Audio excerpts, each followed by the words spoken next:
Hello, my name is Adriana de Souza e Silva, and I'm a professor of communication at NC State University. And my name is Reagan Glover Reixa, and I'm a PhD candidate in the CRDM program at NC State.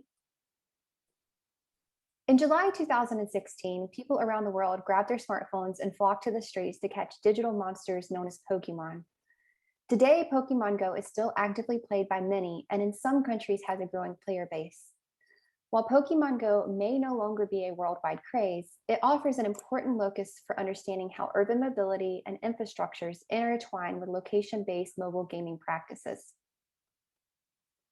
While many scholars have already studied Pokemon Go, offering insights about how it shapes sociability and mobility, commodifies play, or exists within a history of location-based games, most of this research focuses on global North context. In addition, while studies acknowledge the interconnection between location-based gameplay and urban mobility, very seldom do they consider the specific materialities of the urban environments that shape gameplay. These factors merit attention given that Pokemon Go requires players to move through their material environment and have access to both a smartphone and a network connection to play the game. Moreover, Pokemon Go assumes that players have access to reliable transportation and telecommunications infrastructures as constitutive elements of gameplay. These prerequisites pose challenges to players given that some in Global South cities experience difficult mobilities, precarious access to technologies, and inconsistent network connections. We acknowledge that many cities in the Global North also experience socioeconomic and infrastructural inequalities, but these issues are much more ingrained and systemic in some large Global South cities. Consequently, players of Pokemon Go in these regions must often navigate these challenges by adopting a number of practices unique to their local context to play the game. These practices include caring for oneself by finding ways to sustain gameplay amid precarious network connections and caring for others during and outside of gameplay. To explore these themes of care, we analyze location-based gameplay in two large Global South cities, Rio de Janeiro, Brazil, and Nairobi, Kenya. We have chosen these two cities given their similarities in terms of the social, infrastructural, and economic inequalities.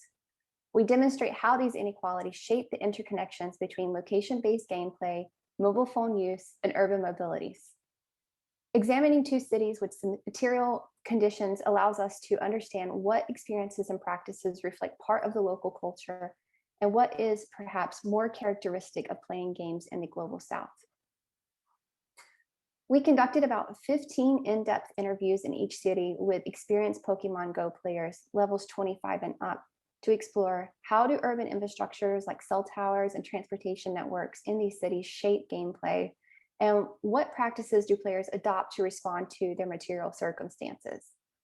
Our findings suggested that players shape their gameplay around urban infrastructures, that how they move to play the game is largely dictated by their daily routines, and that they adopt sociability practices to care for others while playing the game. In this presentation, for the sake of time, we are just going to focus on the first and last finding. All right, so participants in both Rio and Nairobi are very aware of how urban infrastructure shape their gameplay. In particular, they constantly pay attention to the geography of connectivity and to the cost of network infrastructures.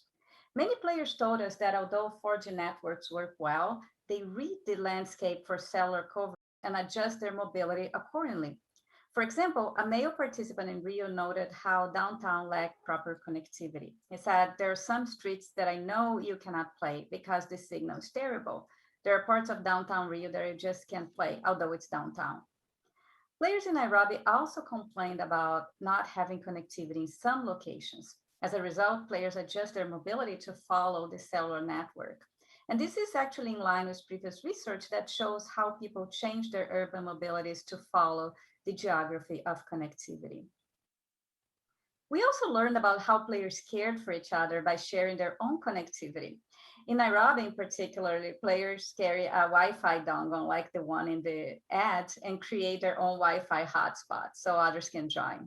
And in Rio, this player told us, my girlfriend plays a lot too, like every day. She just doesn't play when her internet package blows. Then she plays when she's with me, a hotspot for her. Other players in both cities told us that they go out to play in a group. They always carry multiple chargers to share with others who deplete their batteries. And we also want to highlight two ways by which players care for one another while playing the game. One is by actively changing the material environment by embedding Pokestops into the landscape. Before level 40 players in Pokemon Go could create Pokestops, the only way to create Pokestops was via Ingress, another location-based game by Niantic. Many Ingress players told us that they helped their friends in Pokemon Go by adding more Pokestops to areas deprived of game elements. Like this player in Rio said, once a friend of mine who used to live in a more remote location here in São Gonçalo asked me to go there and to create Pokestops. So I spent all my requests in Ingress with her. The care for others also translate into something beyond gameplay itself, as demonstrated by the players' community initiatives. In Rio specifically, one player discussed how they use the monthly Pokemon Go Community Day event to care for low-income communities. Poke Rio is a nonprofit group of Pokemon Go players that organize events in collaboration with slum community leaders. And in this event, players can receive a special Pokemon Melton by connecting to a player's Nintendo Switch. But to do that, they need to donate 1 kilo of non-perishable food that's in turn donated to institutions like the Red Cross. For Drew, this player who told us the story, bringing a social issue to the game is his highest motivation to play. In conclusion, we want to highlight that studying location-based games should account for the negotiations that players make to deal with the social, economic, and infrastructure inequalities they face in their everyday lives. While we often think of play as spontaneous towards the material environment, our participants showed us that it often involves friction and contest, planning and care. And while in Rio and Nairobi might seem like very different cities, players share similar gameplay experiences that help us understand how designing a location-based game should account for the local materialities and diversities of urban environments. So thank you, and we welcome your comments and questions.